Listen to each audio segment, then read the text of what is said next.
Coping with COVID and In It Together present Wellness Wednesday, brought to you by the Diabetes Advisory Council of South Carolina and DHEC's Division of Diabetes and Heart Disease Management. Coping with COVID with Trey Taylor. Fight the spread and take a stand against coronavirus. Wear a mask in public. Stay at least 6 feet apart from others. And get tested. Join us and fight the spread. Visit scdhec.gov/COVID-19. In It Together and the South Carolina Diabetes Advisory Council present Wellness Wednesday every Wednesday right here on Coping with COVID. I'm Trey Taylor, and 'tis the season for virtual holidays, and we're giving you advice, information, and suggestions from both a practical and spiritual perspective. South Carolina's Assistant Lead Epidemiologist, Dr. Jane Kelly, joins us once again with the agency's guidelines for Christmas and for New Year's Eve, plus vaccine updates. Thank you, Dr. Kelly. We appreciate you joining us again today. Oh, thank you for inviting me. Absolutely. I love the Christmas sweater. Then we'll hear from Father Raphiell Ashford. Yes, that's right. I love it. I was going to wear mine, but I was like, nah, I won't wear mine. But now you have on yours. Next, we'll hear from Father Raphiell Ashford, who doesn't have on a Christmas sweater. He's with us, St. Luke's Episcopal Church. Do you have a Christmas robe that you wear for the holidays, Father Ashford? I do, actually. I will be wearing it Thursday evening for that service. Does it have a reindeer on it like Jane's? No. And I bet it doesn't have Santa Claus on it either. No, just a cross. Oh, just a cross. Man, please. That's the big thing. That's why we're celebrating it. Anyway, if you're lonely, confused, feeling not quite right about not being with family and friends, help is on the way. And our Father Raphiell Ashford is going to give it to you. All of that and so much more coming up next on Coping with COVID. But first, your COVID community updates. Governor Henry McMaster has tested positive for COVID this 1 week after his wife announced she had contracted the virus.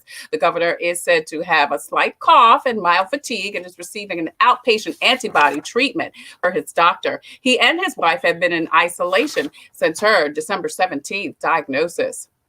The long-awaited COVID relief bill passed last night by the House and Senate, but now is receiving pushback from President Trump. He says he will not sign it unless the proposed $600 stimulus payment is raised to $2,000 per person. He also took issue to the amount of money going to foreign countries, and the 2-year tax break, he says, isn't enough to help struggling restaurants. Now, if congressional leadership decides to amend the bill, it may not be renegotiated before the end of the year. The other options are for the president to sign or veto the bill or do nothing and just let it become law.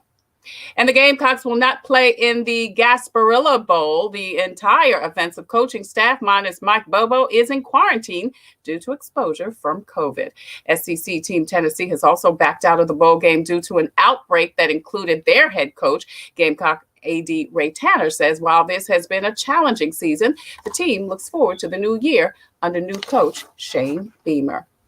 SCDHEC has your most up-to-date list of times, dates, and locations for COVID testing in and around South Carolina. Please visit scdhec.gov for more information. Also, during the show, please check the bottom of the screen because updated testing sites will be scrolling. Now, DHEC also has locations for flu vaccinations. That information will also be scrolling at the bottom. Now, you can also visit gogettested.com. You can find out the closest location for free tests statewide, make an appointment, and get your results in 48 hours. That's gogettested.com. You can also check the scroll at the bottom of the screen throughout the show for information about the DHEC Care Line. Now, you can call that number and get information about the virus, information about the test, and arrange for transportation to get a COVID test. Now, speaking of transportation, if you are immobile and unable to get transportation, you're in luck because paramedics in Clarendon and Richland County are actually doing in-home COVID testing. You can call 911 for more information.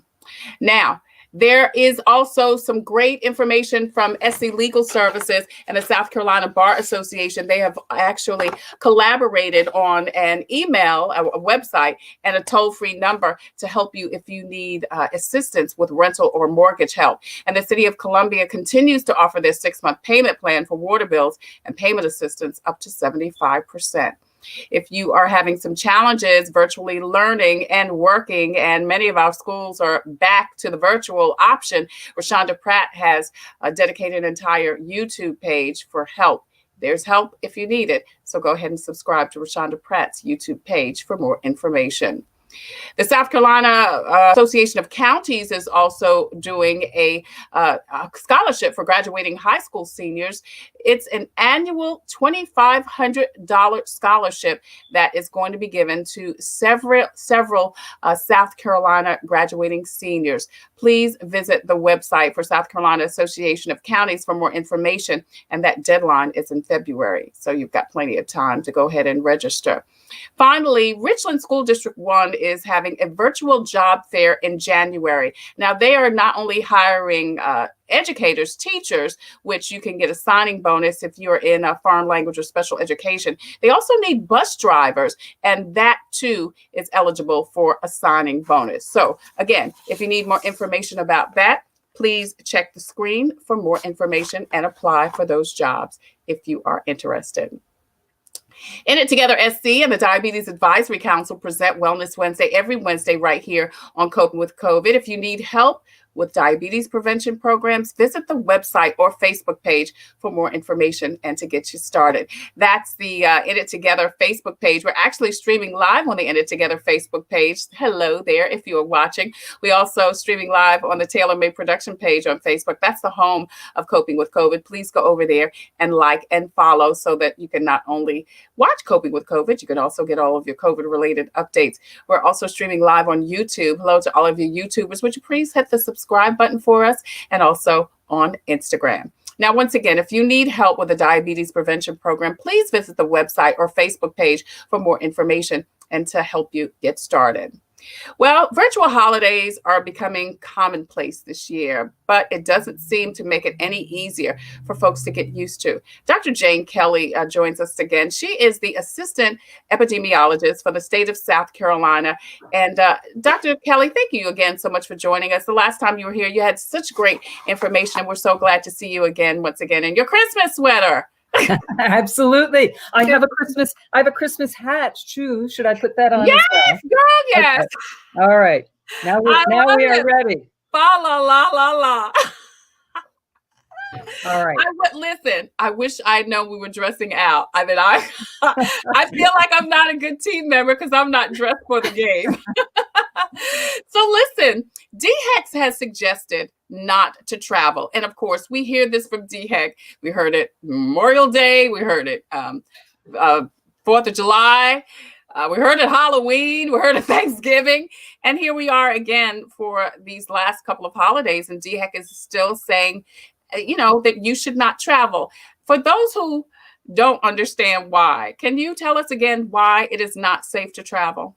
I know people are just so tired of this message. This has been going on for so long, but I'll tell you, this is the most critical juncture. We've got vaccine coming on the horizon, and I think people feel so reassured by that they're, letting their guard down. And that really concerns me. This is probably the most important time to minimize contact with others. And I know people are just clamoring for contact with friends and family, but I think there are safe ways of doing that and less safe ways of doing that. And it's true that our number one recommendation is don't travel.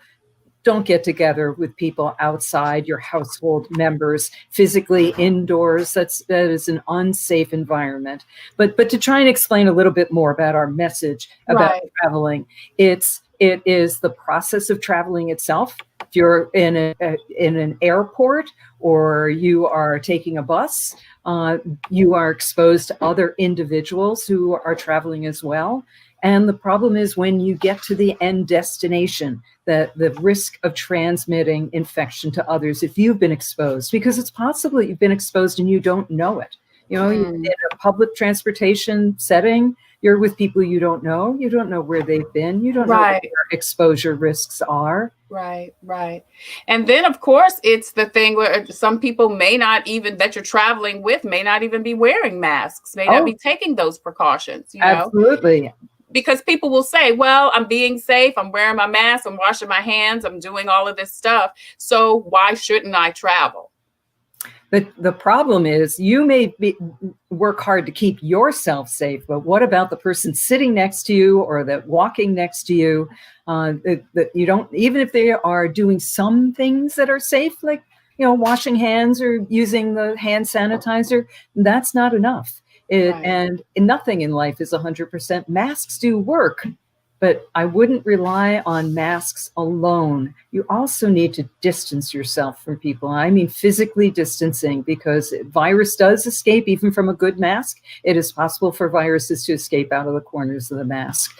So while masks are important, at this time of year, especially avoiding crowds, avoiding indoor shopping, avoiding crowded situations, visiting Santa or gatherings. Are there things that you can do, for example, with your kids that are still Christmassy but are safer? Driving around the neighborhood to look at lights, to look at decorations. Or if you want to exchange gifts with people not in your household, do it outdoors in a safer environment. I had a friend I met yesterday. We were both outdoors, masked, 6 feet apart. She put her gift down on the table. I put my gift down on the other side of the table. So we were able to visit for 20 minutes and enjoy one another's company, but safely, outdoors, wearing masks. Let me ask you this, Dr. Kelly. If you have been exposed, and I'm jumping the gun a little bit, but you mentioned you could do it outside. But if you think you have been exposed, and if you do have it, is it okay to do the outside thing too? Oh, I'm very glad you brought that up, because that's a very important point. We only did it because both of us have been very careful not to leave. We essentially, we're both telework. So it's very easy for us to stay home. And I know not everyone has that opportunity, but because we both telework and we're both feeling well, we have no symptoms and we have no reason to think that we've been exposed to anybody else. So we were able to do that, but we even still took all those precautions. If you may have been exposed, if you think you were a close contact to someone who has COVID-19, the recommendation is that you quarantine, that you stay home and avoid exposing others. It's the only way we're going to get a handle on this pandemic. And if you are actually sick, if you're feeling unwell, even if you think, it's probably just a cold, you don't know for sure unless you get tested. We really emphasize getting tested. And if you are positive for COVID-19, remember, you're not doing your friends and family any favors to bring them the gift of COVID. There's a risk if you are in public with them, even if you are out of doors, even if you have a mask and you're distanced, maybe it's not as huge a chance, maybe it's a small chance, but think of the consequences of that chance. If you spread it to somebody who might be at risk for really severe disease or death. Dr. Jane Kelly, Assistant State's Epidemiologist, joins us here on Coping with COVID. We're talking about virtual holidays. And so we know that the numbers have gone up. I mean, there's proof to, what you've been saying, that there is a high chance of, incidents that it's gonna be bad, when people travel, and we see it in the numbers. The numbers consistently go up right after the holiday. So, but people are still traveling, and we know people are going to do what they're going to do. So if you do travel, what's the recommendation, Dr. Kelly? Sure. Several things that you can do to make things safer. And I wear this silly hat because I want people to still enjoy the holidays. Yes, this year is different. This is not a normal year. These are not normal situations. But there are things that you can do to lower your risk of getting COVID yourself or spreading it to others. So if you travel, if you're planning to travel, consider getting tested for COVID-19 beforehand. You don't want to travel if you are sick. If you have any symptoms, if you're sick with a fever, cough, or other symptoms of COVID-19, please don't travel. Don't take that risk of spreading it to others. Stay home and isolate. Now, of course, if you need to travel for medical care, that's a different situation. But you already gave some information about, in some counties, EMS will come to your home. Yes. But if you're sick and you need to travel, don't call a taxi. Call an ambulance or a private vehicle to seek medical care. Right. If you've recently tested positive with COVID-19, again, it would be really a terrible thing to travel when you're contagious. You can easily spread that infection to other people. Even being careful, you just don't want to take that risk. Right. So go ahead. No. Well, so delay your travel if you're sick, but also if you've had close contact with a person, and by close contact, I mean within 6 feet for 15 minutes or more with a person who had COVID-19 in the past 2 weeks, delay your travel. I know everybody wants to get together for Christmas, but it would be better to delay your travel and play it safe. We recommend getting tested. If you're considering travel, get tested before you travel. There are rapid tests available, and the best test is, in fact, that PCR test. That's that nose swab test that you can get your results back in 48 hours. That's still enough time if you're trying to travel literally for Christmas. Even if you have no symptoms at all, just to play it safe, to make sure that you are safe to travel. If you have symptoms, that's another story. I would want to really make sure. But if you have symptoms and you don't have your test results back yet, please don't travel. Yeah. So getting tested is, I'm sorry, I interrupted you. No. Go ahead. Yeah. Well, so getting tested, that's one piece of it, but it's much more than just getting tested. It's also, let's say you test and you're negative. That's good. You make your decision to travel, which is a risk, but you've decided that was a risk you were willing to take. When you get to your end destination, being careful doesn't stop there. Right. If you're visiting with friends and family at that other destination, you still need to consider your risk of getting COVID-19. Ideally, you would do all those things we've been talking about all along. Wear your mask, watch your distance, wash your hands. And if you're getting together with others for maybe a holiday meal, if it's at all possible, have your holiday meal outside. Maybe you've traveled someplace even warmer than South Carolina, or a part of South Carolina where it might be nice during the day. Have your holiday celebration during the day, Christmas dinner at 2:00, and do it outdoors. Do it around a backyard fireplace, or have it set up a space heater, something where you can sit outside. Outside is always better than inside. Oh, yeah. Now, what about those people that you are visiting? Should they get tested too, because they're going to be receiving guests? Absolutely. So if you have guests coming to your home, talk to them. This is all about communications too. Yeah. Let them know what your concerns are, what you are going to do, and what you expect others to do as well. If you are expecting everyone should be masked and someone shows up at your home who wasn't thinking of it that way, it's going to be a tense family situation. So let people know your expectations ahead of time. And yes, you get tested before you get visitors. You ask your visitors to get tested. And when everyone is together, masking, distancing. I know it feels awkward, but we have come this far. It would be a shame to let your guard down for one day and lose all that we've gained. Yeah. Dr. Jane Kelly, assistant state epidemiologist, joins us today on Coping with COVID, South Carolina. In It Together and the Diabetes Advisory Council of South Carolina present Wellness Wednesday every Wednesday on Coping with COVID. Dr. Kelly, Michelle Harris says that some people who have had COVID and recovered feel like they're invincible. Do they still have to take precautions also? Thank you. That's a very good question. They're not invincible. Unfortunately, there are reinfections by COVID-19. And some of you may have heard that there have been some mutations in the virus. Luckily, they're not mutations that seem to confer worse disease, greater sickness. It's not more virulent, but it is more catching. It looks like it may be more contagious. We're not seeing a lot of that in the United States yet, but of course, these things evolve. So people who have had COVID and recovered, good for them, but they need to bear in mind that they're not Superman, Superwoman. They are not 100% invincible. They should still wear a mask.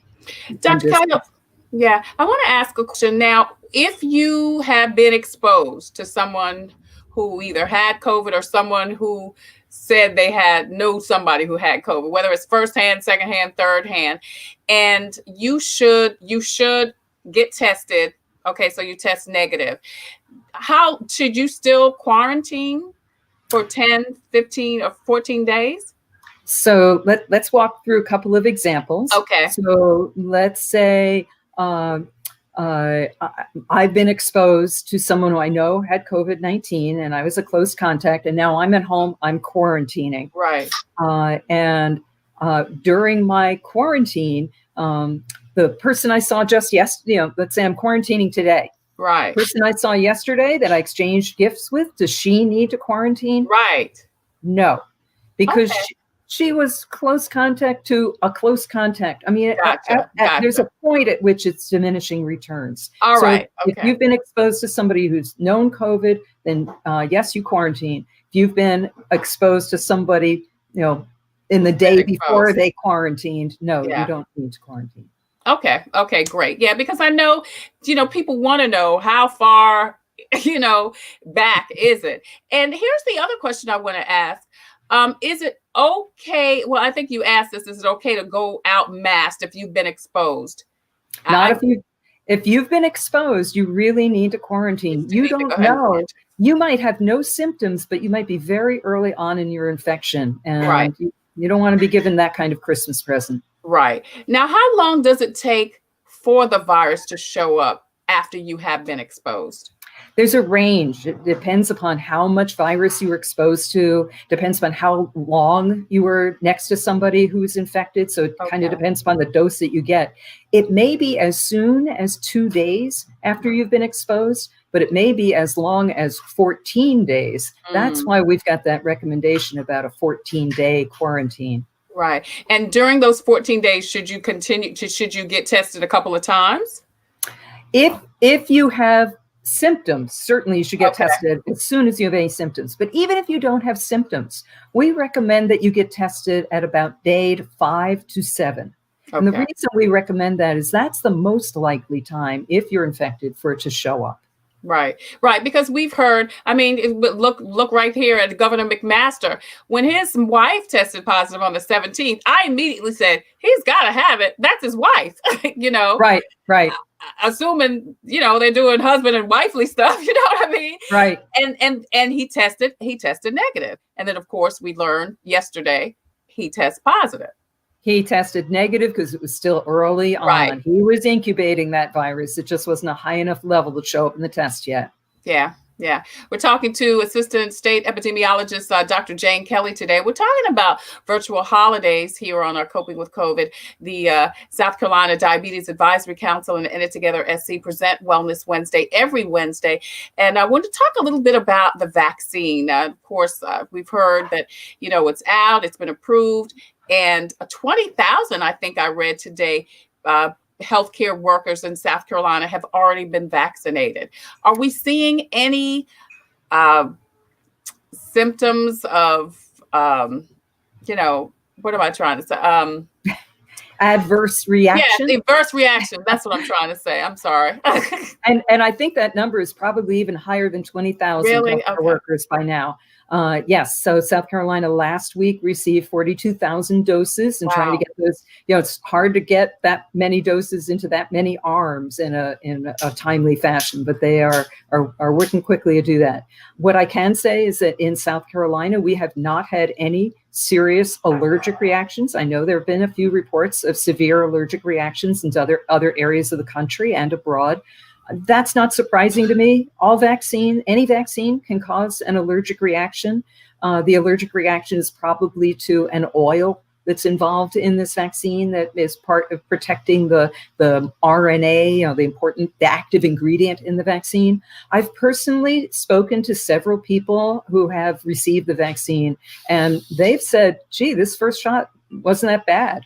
I know but to be fair, I know that it's been reported that after the second dose of vaccine, people have more pain in their arm or feel fatigued or have muscle aches the next day. And so I just want to kind of give everybody the heads up that that's not an adverse reaction. That's a sign the vaccine is actually working. Okay. But I've not heard personally or statistically about anything bad so far in South Carolina.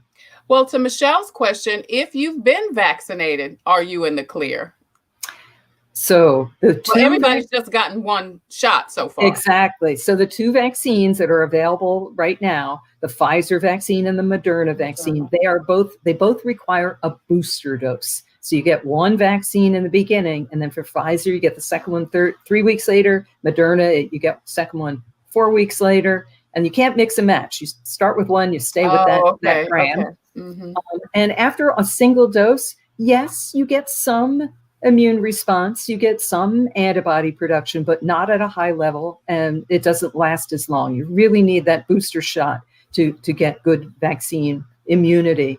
And from what we know of the studies that have been done with that vaccine, they're highly efficacious, meaning effective, that they're 95% effective. Wow. So which is indeed a wow. There aren't very many vaccines that are that effective. Yeah, so you're in the clear. You're in the clear. Well, you can move around the airplane as you wish. Well, let me put a qualifier on that. 95% is great, but it's not 100%, is it? Yeah, that means 5%, 5% of people that vaccine's not going to take. You don't know if you're in that unlucky 5%. So even what we are recommending, even after you get that second dose of vaccine, until we have at least 70% of South Carolina vaccinated, where people, even after their second vaccine, we would recommend they be careful, wear a mask, keep your distance. One nice thing about the vaccines is that even if you're part of the unlucky few that get infected, it seems to give you a much milder disease. And what worries me with that is that you might be infected, but not know it because you have no symptoms. So that's the other reason you wear a mask, to protect you and to protect others, even after the vaccine. We will get through this. It's just going to take a few months. You keep on keeping on. Yeah, I know, like I said, Dr. Linda Bell, the epidemiologist, is going to join us next week to talk more about vaccines. But Michelle had one more question. She wants to know, when you go back for your booster shot, do you go back on the exact day, 21 or 28 days from the first dose? There is some wiggle room. So you don't need to be back. I mean, ideally, you come back on the exact day, but you don't need to. That you can come back 4 days earlier or 4 days later, and that's okay. You don't want to get the booster too early, but 4 days early is okay. This is thank you, Michelle, for the question. This is just really such a tough time for people. And last week we talked a little bit about the holiday blues, and people are having a tough time. And we're going to talk to Father Ashford in the next segment. But people are having a tough time, not being able to see family and friends and not being able to connect. How do you cope with that? How do you deal with that from a medical standpoint? Because the blues is a real thing. Depression is a real thing. And holiday blues, even in a non-COVID year, is a real thing. People feel the loss of friends or family members who may be deceased, and they miss those traditions. They miss seeing those loved ones. And the holidays can be a tough time for a lot of people, but especially now, more people feeling isolated. Yes. So, I try and think of what are some of the comforting traditions. Some of you can notice my background. I mean, we are staying home. Family is not visiting. We are just staying to ourselves, but we still follow all of our holiday traditions around decorating, having a tree, and the traditional foods. How are we going to eat an entire turkey? Well, we'll have leftovers for a long time. But I think that's really important, carrying on those traditions. And acknowledging to yourself that you feel sad. Go ahead and give yourself the freedom to grieve over there. You have had some loss. Even watching a holiday movie that makes you feel a little bit sad, it helps you to release some of those emotions. I think it's important to acknowledge your emotions so that then you can move on and still enjoy the things that make holiday seasons meaningful. Seeing friends and family, find other ways to do so. There's always the telephone. I know it's not as good as a hug, but it's something. And you know what I think with the telephone, you can visit, so to speak, more people. You know what I mean? You can just really call and have those conversations, or Zoom if you like, with more people, as opposed to just only being able to visit one or maybe two people. That's true.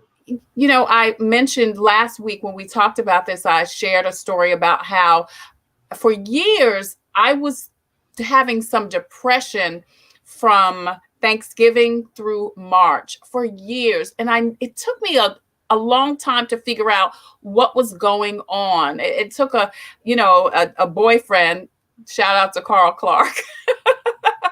But it took me and him having a conversation, he and I having a conversation for me to recognize, obviously it was a holiday, Thanksgiving, Christmas. My mother died in January. Her birthday would have been March. So that whole season was just an emotional one for me.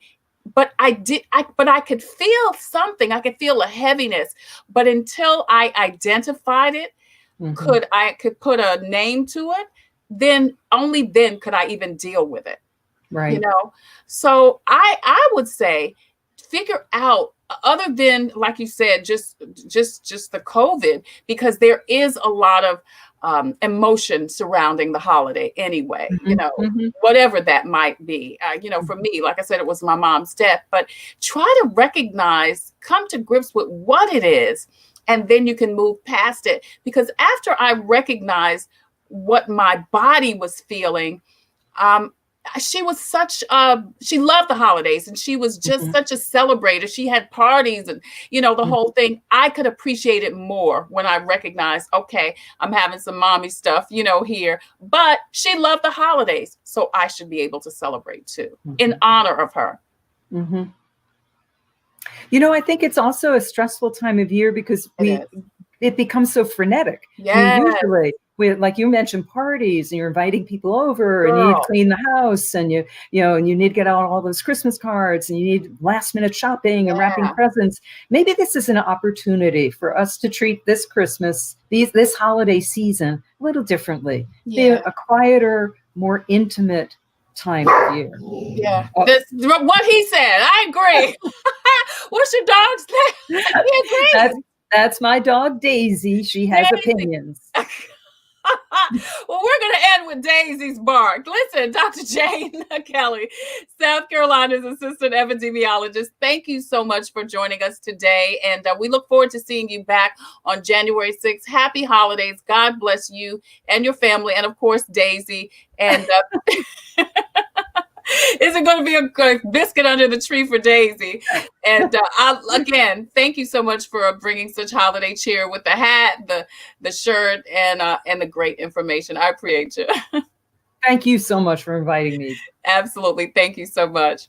All right. Dr. Jane Kelly, assistant epidemiologist with DHEC. She's going to join us, as I said, again in January to talk more about the vaccine. And then next week, we're going to talk to state epidemiologist, Dr. Linda Bell, to cover the vaccine. That's next week on Coping with COVID. Wellness Wednesday is brought to you by It Together SC and the Diabetes Advisory Council of South Carolina. Coming up next, Dr. Raphiell Ashford with St. Luke is going to give us some spiritual advice about dealing with the holidays virtually. That's coming up next on Coping with COVID. I'm Trey Taylor.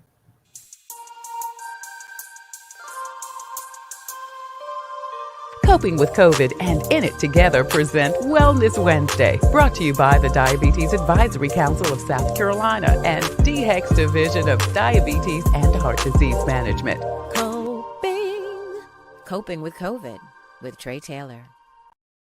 People will be able to look 100 years from now. They will know how we got over. This makes it even more important that we shine this light. Part of it also wasn't the fact that we couldn't have the physical graduation, but I also couldn't celebrate with my family out of town. For me, I feel like this is a new normal. This is not going away anytime soon, I don't think. Anything that's happened before can happen again. And the same thing is at play with this virus. We are no longer in a building, and we've talked about church being, with us, in us. Have you traveled abroad late in the past 6 months? We were trying to trace it back as early as November.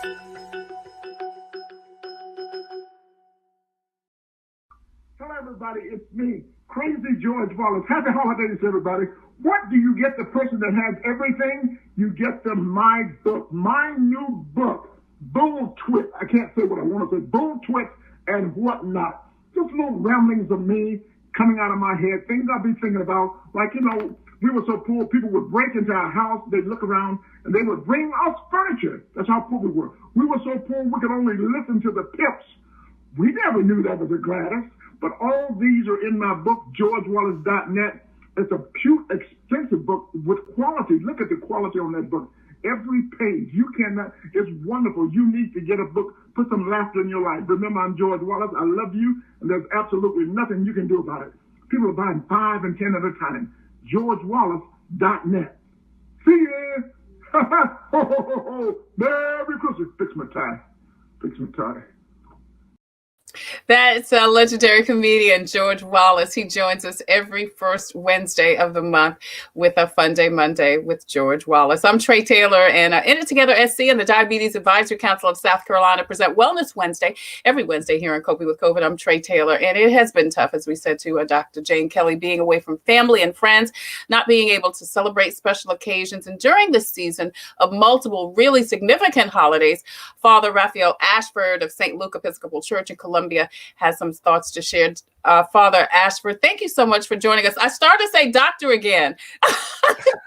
One day. Are you working on your doctorate? Not yet, but one day. Okay. Well, I know Michelle, shout out to Michelle Harris. She says, I'm speaking that into existence. Let me tell you, just quickly, my New Year's resolution is to try to call people by the right name. But I think it's good. I mean, I'm calling you doctor. Like I said, I'm speaking that thing into existence for you. So listen, Father Ashford, are you hearing and seeing people who are having a difficult time, not only coping with COVID, but particularly during this holiday season?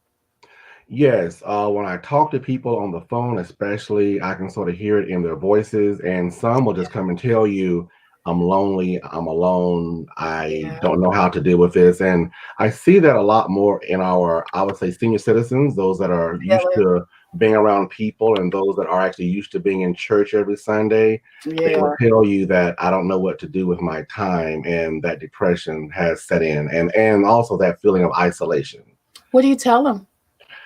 I tell them, well, of course, the main thing is, whenever you're feeling that way, please feel free to call me at any time. You're not bothering me, but more so to find you 2 or 3 people, whether it's family or friends that you trust, and be honest with them. When someone asks you, how are you doing? Be honest and say, I'm feeling lonely, I'm feeling depressed. Don't say, I'm fine, because it's really not true. And I've been guilty of that myself. Me too. I'm fine. No, I'm not. And so I've had 3 very close friends who have called, to say, hey, blah, blah, blah, how you doing? And I say, oh, I'm fine. When really what I want to say is, I'm isolated. I need my friends around me. So I need to practice what I preach. But that is what I would sincerely tell people, is to reach out to people that you trust and just share how you're feeling. Don't, keep it bottled in. Yeah, I think we've learned from this time, and what do you think about this, that physical connection is really important. I think we've kind of brushed it off, like, kind of taken it for granted. Yes. One of the main things I've heard now, especially from a lot of clergy colleagues across Facebook, is that we are the church, the building is not the church. And yes, that's true. But in reality, the building is the place where everyone comes together. It's where you socialize, you worship together. It's your community. So when that is suddenly cut off, really since March 15th, with no warning, all of a sudden the social interactions that you've been used to having every Sunday, or the just seeing faces and people that when that's gone, yes, we are the people, we are the church, but the buildings do hold special significance. And I think a lot of time it's so easy to want to brush that off, to say, okay, get over the building, you are the church. And there's a lot more social and psychological issues tied into being a church community together versus virtually or apart. Yeah, Father Raphiell Ashford of St. Luke Episcopal Church in Columbia joins us. People have learned to Skype, Zoom. How do we connect with people who, like some of our elderly, are technically challenged? That's been a challenge for me too, because I have a lot of parishioners and friends who still have the old flip phones. And so they can't get the the Facebook and the YouTube videos. So The good old fashioned telephone for me is the best way to just pick up that phone and call my parishioners that I know do not have access to Facebook or to YouTube, and to just really make an effort to really stay in touch with them. What about people in nursing facilities? How do you, um, you know, kind of tell people that they can connect with those folks? That's been hard for me because I do have 3 or 4 parishioners who are in nursing homes that I was able to visit regularly until COVID. And so one of my concerns was always, have they been told about COVID? Do they know why I'm not coming? So one of the things I talked with one of my parishioners about was, as a family member, make sure that you contact the facility and talk to that nurse or doctor to be sure that they are conveying to your loved one that you have not abandoned them, that you cannot come because of COVID.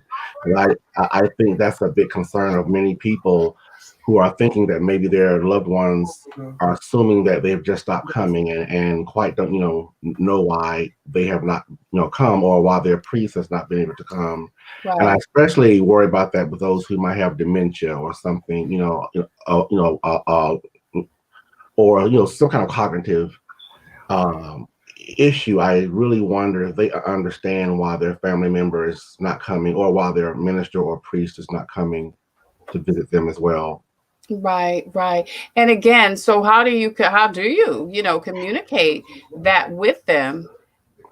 Unfortunately for me, in my situation, I have to go through the family member just to Right, make right. sure that they tell them that their priest does care about them, that their priest does want to be there, but cannot because of the rules and the situation that we're in right now with the pandemic.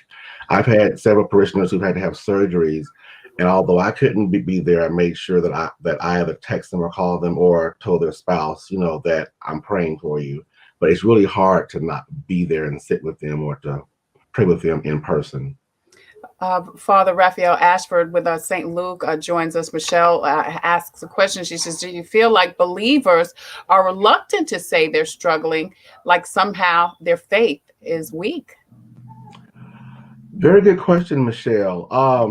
I think, to your first question, I think the reluctance doesn't come from being perceived as having weakened faith, but I think it's just our pride in a way, or we are so used to presenting being strong and secure until we don't want someone to know that we're struggling, especially if you have a position where, like, you're the leader. So you're always, helping and there for other people. So I think when people come to you and ask you how you're doing, you're like, well, they see me as a leader, or I'm always the strong one. So I think sometimes it's just that idea of not wanting people to think that you, the leader, are also experiencing some anxiety or weakness. To your second question, I have sort of found a little of the opposite, in the sense that when people have expressed that, I understand the dangers, I understand, everything that's going on, but I have faith in God. And I've had several people to experience pushback from society, thinking that they're not taking the virus seriously. And I see that differently. I see that as people who, yes, take the virus seriously. One person told me, I have been through worse things. So they're not, it's not that they're not taking the virus seriously. They have that strong faith. And I'm wondering sometimes if people that have weaker faith are maybe seeing that as them not taking the virus seriously. And that has been a big concern of mine. Yeah.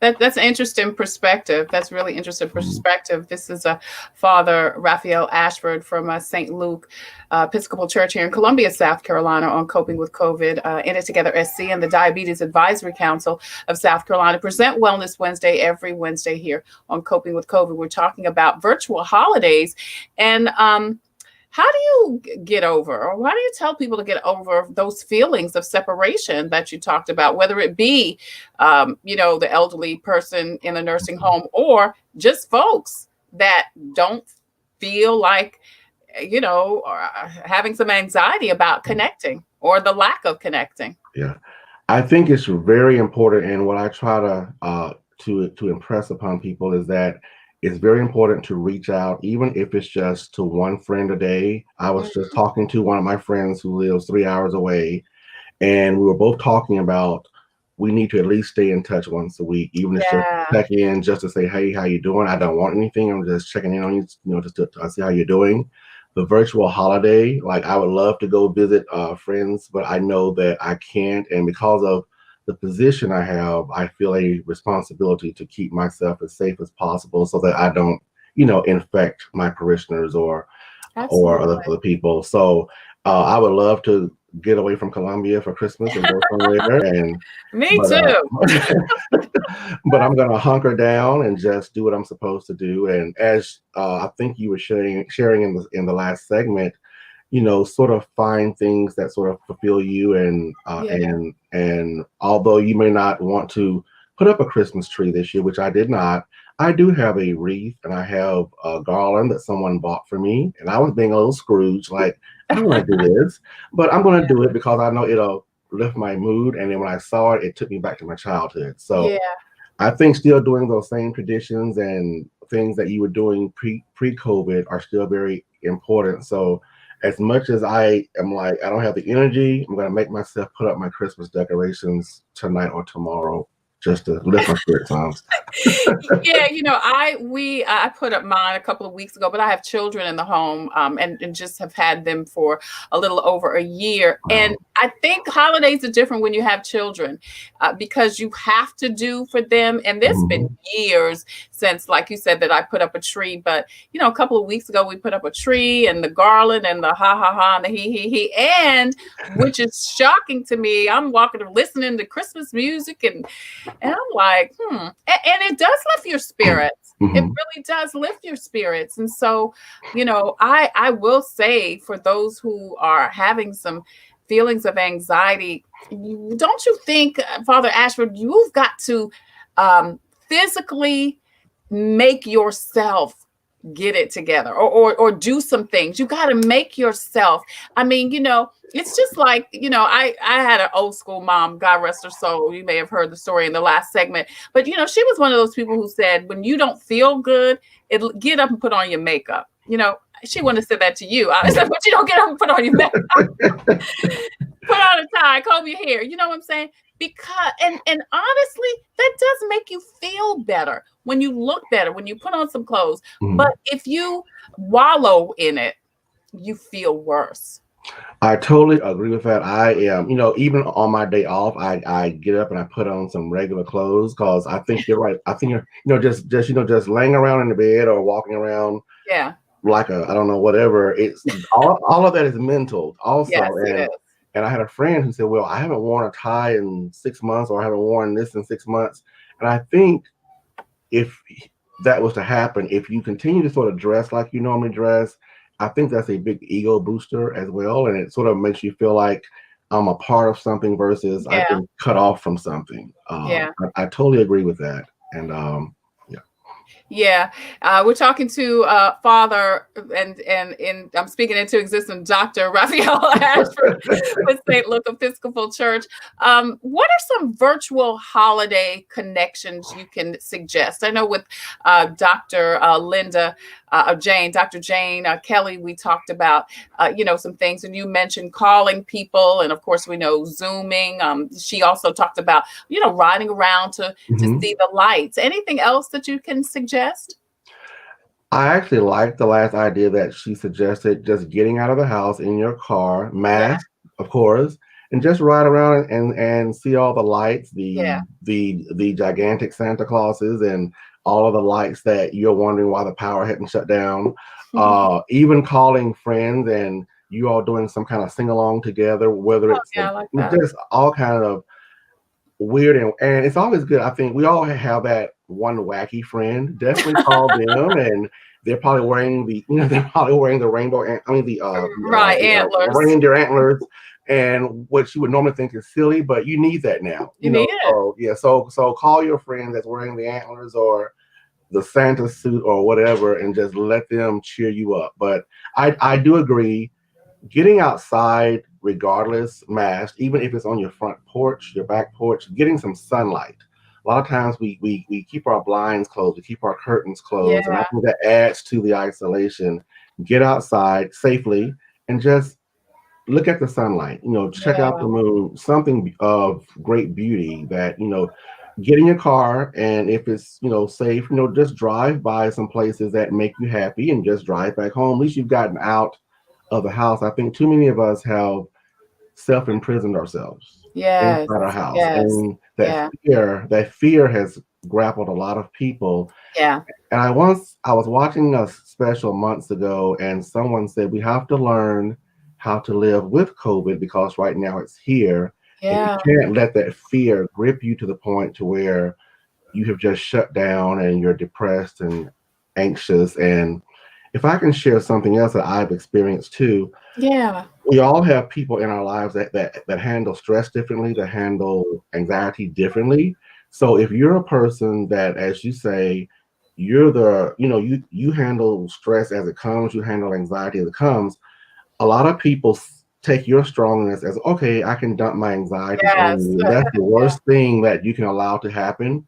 There's a pastoral way to let that person know, I hear you, I understand you, but I'm at home now in my sanctuary. I don't want to talk about COVID anymore, because then that drains you and causes your spirit. And then if you're both talking anxiously, then neither one of you are helping the other person. So I try to have what we used to call in our seminary a non-anxious presence. So that way, if you want to talk to me, it's fine, and don't take it as though I'm not hearing you.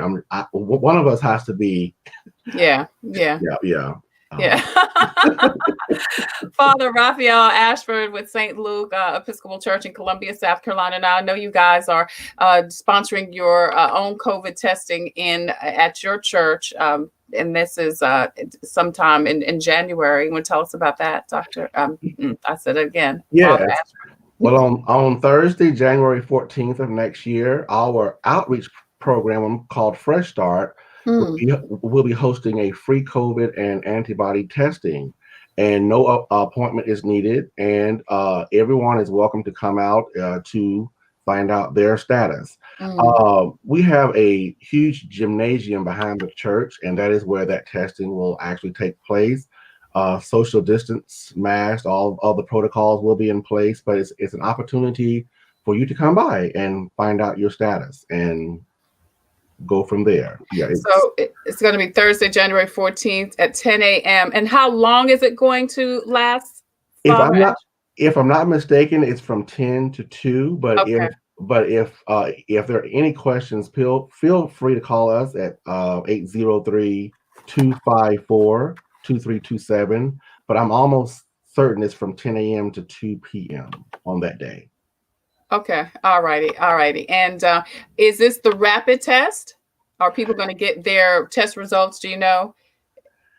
I'm not sure. I want to say yes, okay. But I'm not sure because so much information came my way so quickly. But if you were to call the church office, by the time you call me, I would have the answer to that. Okay. All right. We're going to put the information about the church up on the screen so people can call if they want more information about the testing that's going to happen January 14th at St. Luke's Episcopal Church. And I understand that the tests are going to take place until the supplies run out. But so stop by there as early as you can at 10 a.m. and find out more about it. And I understand this is the antibody test that will be taking place. And this is the test that typically does cost, but this is going to be free of charge, courtesy of the church. All right, Father Raphiell Ashford with St. Luke Episcopal Church in Columbia, South Carolina. Thank you so much for joining us and for sharing all this great information. Father Ashford is actually going to come back and share a beautiful poem and prayer with us during the closing. Typically, I'd leave with a reading of Jesus Calling, but Father Ashford said that he had something that he wanted to share. So we're going to come back in just a minute with Father Raphiell Ashford with St. Luke's Episcopal Church. Thank you. Listen, if you have a story that could help someone cope with COVID, please go to the Tailor Made production page and inbox me. I would love to talk to you about coming on the show and feature your product or initiative. If you have a product or service that could help someone cope with COVID, please email copingwithtreytailor@gmail.com. And I'd love to talk to you about being a proud sponsor, just like In It Together and the Diabetes Advisory Council of South Carolina, also SCDHEC, Agape Counseling and Training Center, the City of Columbia Office of Business Opportunities, and Palmetto Media Connections. Coming up, we're going to run some best of shows for the next couple of days. Some laughter from George Wallace, J. Anthony Brown, Myra J., and more great information we're going to share with some best of shows. And then we'll be back live next Wednesday, Wellness Wednesday, brought to you by In It Together SC and the Diabetes Advisory Council of South Carolina. And we'll talk with Dr. Linda Bell, state epidemiologist, about vaccines. I know you have some questions and she has the answers. So please get everybody together and let's have a great conversation with Dr. Linda Bell. That's going to be next Wednesday right here on Coping with COVID with Trey Tailor. Hey, don't forget, if you want more information about a diabetes prevention program, please either go to the In It Together SC Facebook page or the website and get more information. As we wrap up this year and head to a new year, you can take control of your health so that you can have a better, a brighter, a more productive life. So check out the In It Together SC Facebook page and the In It Together SC website for more information. As usual, I usually lead with a reading from Jesus Calling, but Father Raphiell Ashford with St. Luke is going to close us out with this beautiful Merton prayer. Thank you, Trey. This is a prayer that is often used when you're feeling anxious or fearful or just not quite sure where God is or what God might be calling you to do. And I thought during this time of pandemic, where there is a lot of fear and anxiety, that this prayer was appropriate. Let us pray. My Lord God, I have no idea where I am going. I do not see the road ahead of me. I cannot know for certain where it will end, nor do I really know myself. And the fact that I think I am following your will does not mean that I am actually doing so.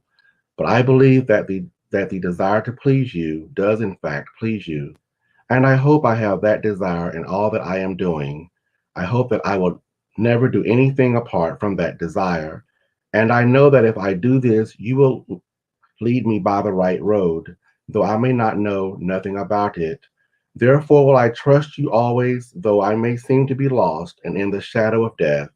I will not fear, for you are ever with me, and you will never leave me to face my perils alone. Amen. Amen. Thank you so much, Father Ashford. I appreciate the beautiful prayer. I appreciate your time and your service to the community. Thank you so much. You. God bless you. And you guys are doing a service. You're doing a Christmas service. We are doing a Christmas Eve service tomorrow at 6:30. The seating is very limited, but we are going to film the service and it will be posted on our Facebook page as well as YouTube, probably between 10 and midnight tomorrow. All right. So we can go to your Facebook page. That information is up on the screen right now to participate and enjoy that service at St. Luke's Episcopal Church. Thank you again so much, Father Ashford. We appreciate you. We're going to leave today with a recording from 2010 when I was joined with Nicole Edwards, also Johnny McElveen and Arisha Connors. We did some Christmas songs on WLTX. And this is one of my favorite Christmas songs, O Come, O Ye Faithful. Until next time, wish you peace, abundant blessings.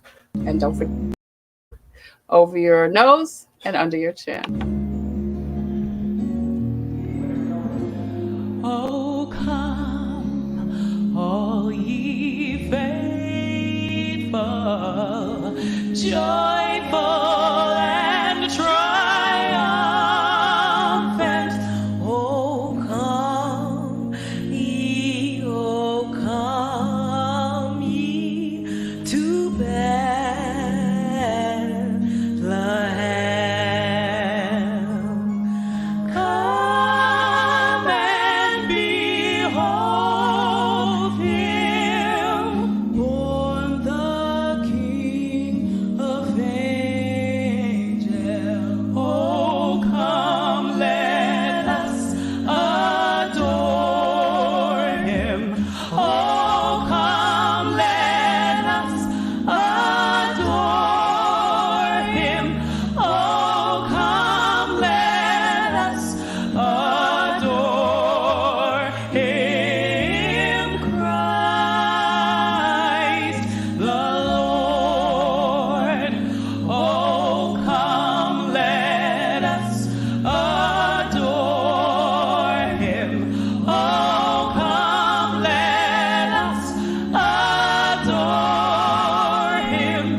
Coping with COVID and In It Together present Wellness Wednesday, brought to you by the Diabetes Advisory Council of South Carolina and DHEC's Division of Diabetes and Heart Disease Management.